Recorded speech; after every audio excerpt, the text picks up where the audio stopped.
Good morning, beautiful. It is lovely to see you. Inside, out of the roaring wind, honestly, this happens, it's spring properly in Wellington, New Zealand. And in spring, the wind blows everywhere. And it comes from the south, and it's cold. And then it comes from the north, and it's not so cold. And you get a day either side. And then it comes from the south, and then it comes from the north. And it's just, everybody gets a bit fed up with the wind. But that's what happens at this time of the year. So I am inside with the rocks, and that is no drawback. And today, this is very groovy. This is azurite. And it's, it's a proper sphere. Azurite actually makes little spheres, round bits of sort of standalone blue. But also we have this, and I don't know, it's like some Egyptian sun medallion with dangling bits off the side. Good morning, Heather. Good morning, Eric and Laura. Good morning, good morning. So this is really cool. And I love it because it looks like it's grown on, I don't know, some kind of sandstone, and it's all soft, so it's as if somebody just picked it up, went rock hunting and found it. Isn't that fabulous? This is one from my friend Jenny's collection. This is not quote-unquote my rock, because if you can ever own a rock, it just stays at my house for a while, and some of them stay longer than others, so there it is. Amazing, awesome, beautiful, deep blue azurite. And the other rock, which some of you will know well, is this one, which said, I'm coming on today. This is smoky quartz. I do not know where from. And I just love it. I love it because it's nice to hold. It's a kilo and some, I think. But it fits in my hand really well because it's just, the back of it's cut, right? And it's got these lovely sparkly bits and the big points. And this was one part of a huge cluster that Jenny brought over from wherever she brought it over from. And it broke in transit, which was kind of tragic. But, it was this wonderful opportunity for me because I got this piece. So, there is always an upside. And look, we've celebrated the big crystals, but look at what's growing around the bottom. Nora, good morning, sweetie. Good morning, everybody. I can see there's numbers of you on, and it's lovely to have you, whether I know who you are or not. Look at this. There's all this stuff going on with this rock, and I love it because I love all the little bits. So, sparkly stuff. Yes, we love sparkly. And see, it's got, paler bits and darker bits depending on what was happening when the crystal was growing. And smoky quartz has seen radiation. That's what turns the quartz smoky, is radiation.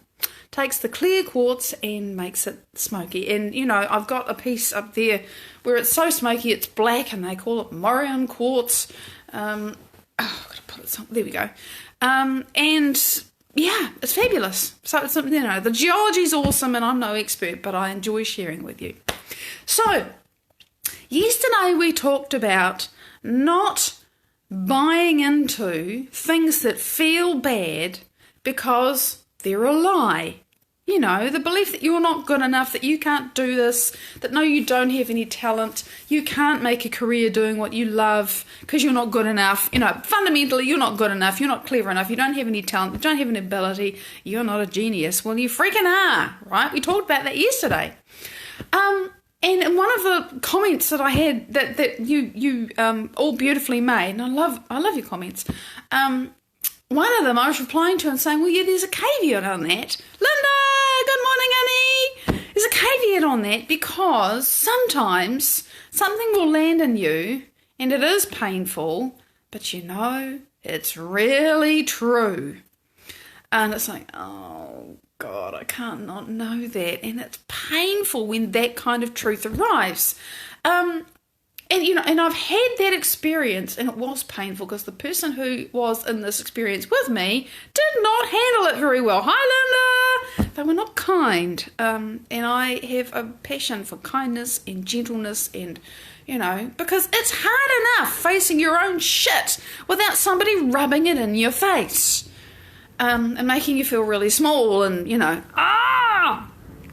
So I had this realization. It was after 3.5 years of trying to master a skill. And, I had to do a little video doing the thing that I was doing. and then it would be reviewed. And this person was there reviewing it with me and saying, well, can you see this and can you see that? And it was like the scales fell off my eyes, and I suddenly saw how bad it was. And that was painful, but she wasn't kind about it. And that made it more painful. It was actually quite traumatic. But the point was, trauma aside, she was right. And as I realised finally what I just hadn't been able to see about myself, hadn't been able to change because I hadn't seen it, and yeah, that was painful, it allowed me to make the necessary change, and the next time I sat the little test, I passed. And the skill that I was learning is something that really undergirds what I do today. And if I had not I did a 6-week course that took me 3.5 years to learn the skills to pass that assessment.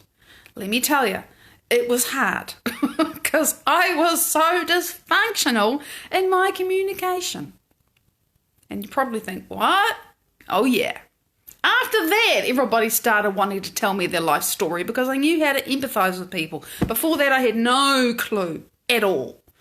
Because it didn't been modelled to me, and so I had to I had to so rewire my head, and it was so hard for 3.5 years. Anyway, the point being that the moment when that realisation finally hit me of how freaking useless I was at what I wanted to be good at, hi Jim, hi Bernadette, that hurt. It really hurt. Yeah, it resonates, you're right. And it was truth, and it wasn't couched in kindness or gentleness, because this person didn't really know how to do that. But it did set me free. And so the point being that when something big lands in you and you think, oh, shit, that's me. Oh. And of course, you can't unknow it. Once that knowing's arrived, you can't not know what you just realised about yourself. Like, oh, damn. That you has already, that old you, this was a me that I couldn't see, a me that was completely incapable of empathising with anybody. And, I was learning I was laying down the hardware in my head, I was learning how to do it, and I was practising it and everything. But I was still doing it all wrong because I just hadn't seen what I was doing that was wrong.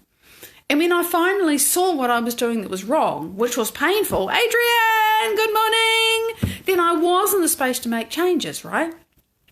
So, that truth does set us free, but it can really hurt. And so that's the thing, that, the thing can land in you and it can resonate with truth. And that pain is the death of the dying, the beginning of the dying of the old self. The Maddie that just couldn't see the forest for looking for the trees, at that point began to die. And that death is usually painful because it's an identity. The identity of myself as somebody who knew how to communicate well had to die because I realised that I frickin' didn't. It was, oh, frick. And all the sort of shame and the failure and everything that you can really feel very deeply, that can resonate in you because it's been in there, because everybody's had those experiences, can all just come up and scream at you. And to realise that that's part of the self that is actually going to die, that has to die to let the new self come in. And it's painful and it's chaotic because, thinking back on that experience now, with what I understand about my little teeny tiny understanding of neuroscience and my own experience of applying what I've learned from my inspiration, Joe Dispenza. Hi, Amy! What a ton of synapses were pruning a part of my brain in that moment. Oh my God, I got to retire these connections. And over the next however long it was, I was so aware of who I didn't want to be anymore. And I was motivated by the fact that I felt like I feel like scum because it was so horrible watching myself behaving like that with somebody. And I was trying so hard and it was still crap. And I couldn't see how uncomfortable that person was. Kenji, it's lovely to see you. It was so painful seeing how useless I was at this thing that I had worked so hard to become good at. But I needed to see that so I could, that old self that was unaware of who I was being, I could retire that self, and all of that work that I'd done for 3.25 years, because it took me another 3 months, and then I got it. All of the work that I'd done then started to fall into place, because the things that no longer applied to who I was wanting to be were actually dying. But until I saw them and went, oh my God, they couldn't die because I was still being them. I couldn't see the contrast. So, it can be really painful when the truth lands in you, but you know it, and it's a pain that ultimately sets you free, as opposed to the thought that says, oh, I am so freaking useless and I'll never get this done and I'll never work it out. And I was blissfully unaware of all that. Because I was always this high performer, and I was a musician, and I could play the violin and I could play solos, and I didn't care, but I had no people skills, and this was me getting people skills, at least the start of them. Yeah, and it was such a journey, and nothing was wasted, but it wasn't easeful and graceful at all, Jim. You're quite right. It was, ow! It was scary and important. You're right, Bernadette. That's really a good way of saying it. And of course, back in those days, I didn't understand any of this. And it does take will and choice and determination to take the power of something like that when it lands in you. I think, okay. Because you can respond to something like that and go, well, this is too painful and I don't know how to do it and it's scary and it's difficult and I'll just shut down and run away and hide. That was never an option for me because I always had this enormous drive, and I still do. It's tempered by a lot more ease now. The drive was just all I had. I had to push through a lot of stuff. That was what I thought life was. So I have learned a lot more ease and grace. Thank God. But it was a painful process. And so that's the caveat. Pearl, good morning, shiny, beautiful being. That sometimes when the truth really lands in us, it's a journey. And it always comes back. Back in those days, I knew who I wanted to be. I wanted to be the person that had passed that training. So that was still who I was becoming. And I kept doing the practice. Holly, good morning. Can see a little picture up there.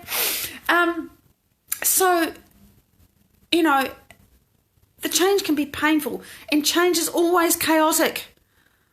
God, I had this in my face recently. Had my own fear of chaos come up really big. And this morning, in the field with life itself, right?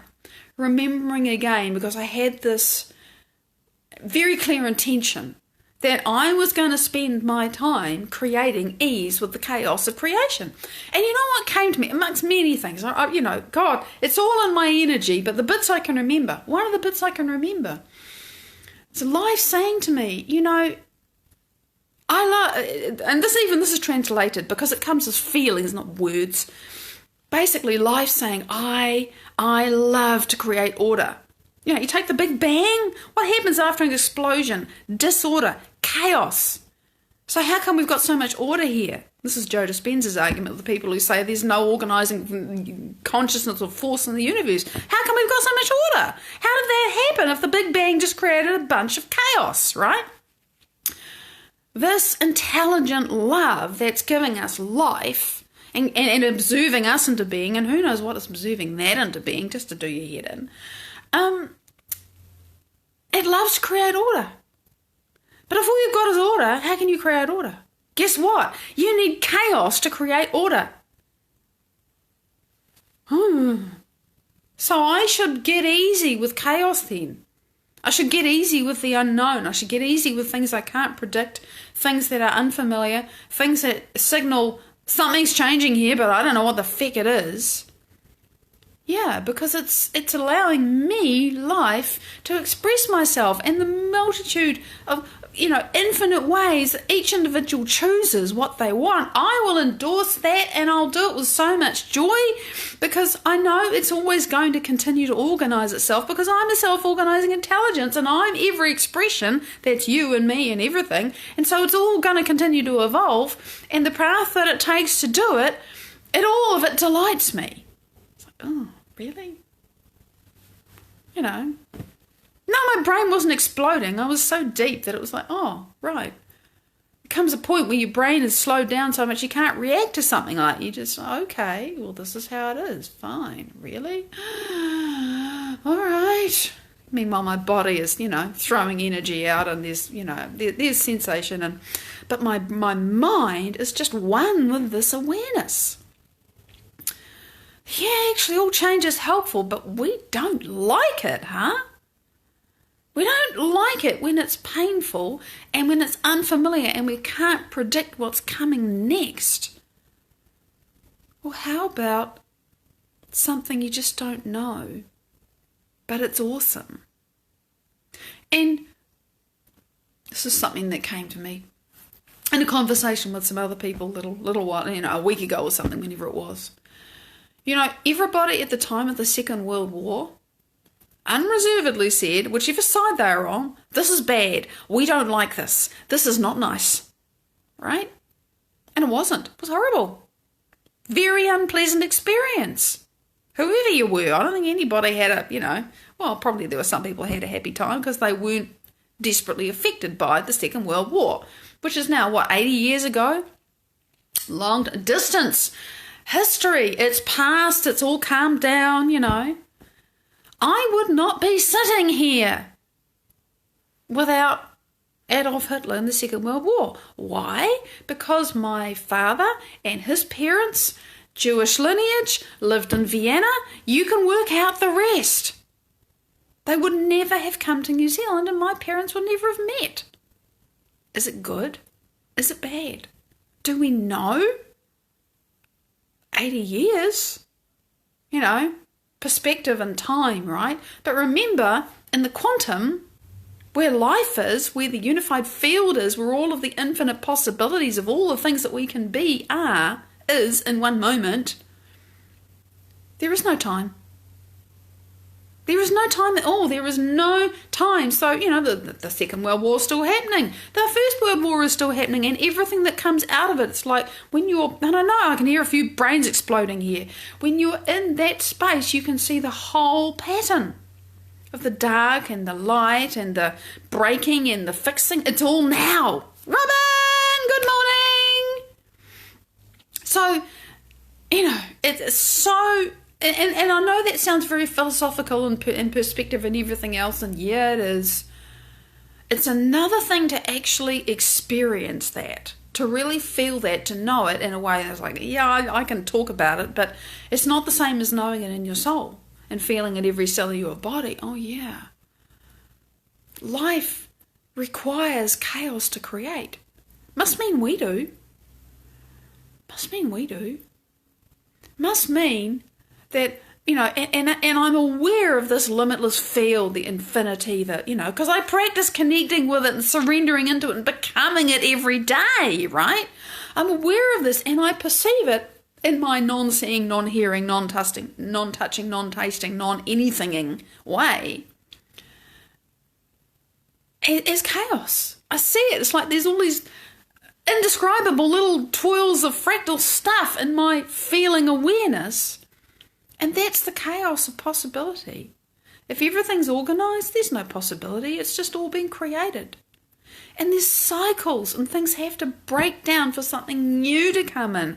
And it hurts because we're comfortable where it is. But life, we wants and want to evolve. That's being human. Where we are thinking, well, what now? And, the person that has everything is going to enjoy it for a while and then they're going to think, what now? Because that's being human. We just have to evolve.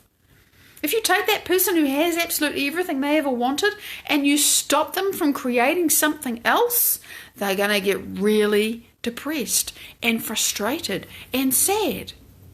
Because it's human to want to create, and that is the whole point. Life wants to create, and we, you, all of us are an expression of life, and that's what we're doing here. And when we create something we like, we celebrate it, and then we say, okay, that was cool, now what? That's just the process. And we set ourselves a mountain to climb, and sooner or later the self that doesn't know how to climb that mountain is going to come up and say, you don't know how to climb that mountain. And then we have to move through that self. And sometimes it's just a matter of realizing that they're telling us a lie that we believed when we were younger. We talked about it yesterday. And sometimes we realize, oh my God, this is a part of me that I was really comfortable with, and I realize now, oh, feck, it has to change, and I'm going to miss it, and it hurts that I've been this way, all of that. And by and large, Jim, I do believe that pain doesn't equal gain. But there is the pain of the death of the old self. And so there's a balance, we seek to feel good.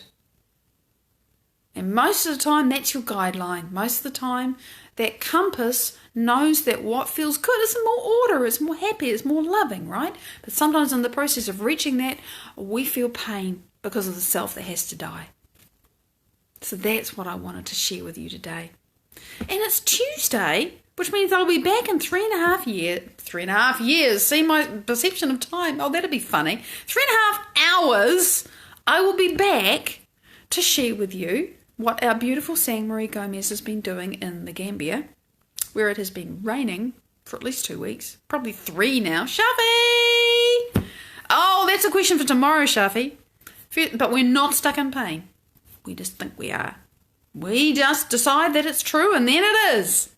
And the other thing I want to do is just to wave the flag and say I'm moving these lives to Maddie Schaefer Manifestation Coaching next week. And I'm sure you've all liked the page, but if you haven't, this is your heads up. It's still going to be shared here, but it's going to start on the Manifestation Coaching page because I need to wake that up and make it alive and make it where everything happens, because you've got limits on a profile. And I can't, that's just what I need to do to make room for growth. See, that's my journey.